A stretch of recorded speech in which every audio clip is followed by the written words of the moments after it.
Mysterious Objects at the Edge of the Electromagnetic Spectrum, presented by Science at NASA. The human eye is crucial to astronomy. Without the ability to see, the luminous universe of stars, planets, and galaxies would be closed to us, unknown forever. Nevertheless, astronomers can't shake their fascination with things they cannot see. Outside the realm of human vision is an entire electromagnetic spectrum of wonders.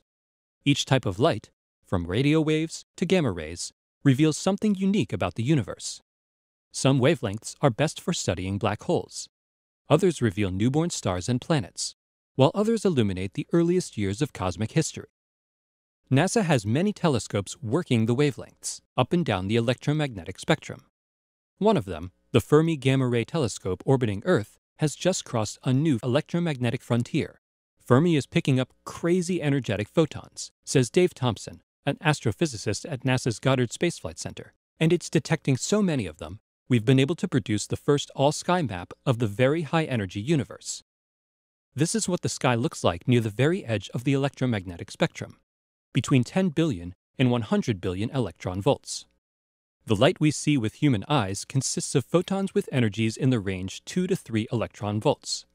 The gamma rays Fermi detects are billions of times more energetic, from 20 million to more than 300 billion electron volts. These gamma ray photons are so energetic they cannot be guided by the mirrors and lenses found in ordinary telescopes. Instead, Fermi uses a sensor that is more like a Geiger counter than a telescope. If we could wear Fermi's gamma ray glasses, we'd witness powerful bullets of energy, individual gamma rays, from cosmic phenomena such as supermassive black holes and hypernova explosions. The sky would be a frenzy of activity. Before Fermi was launched in June 2008, there were only 4 known celestial sources of photons in this energy range. In 3 years, Fermi has found almost 500 more, says Thompson. What lies within this new realm? Mystery for one thing, says Thompson. About a third of the new sources can't be clearly linked to any of the known types of objects that produce gamma rays. We have no idea what they are. The rest have one thing in common: prodigious energy.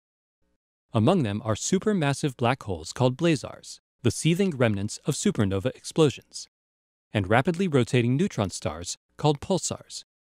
And some of the gamma rays seem to come from the Fermi bubbles, giant structures emanating from the Milky Way's center and spanning some 20,000 light-years above and below the galactic plane.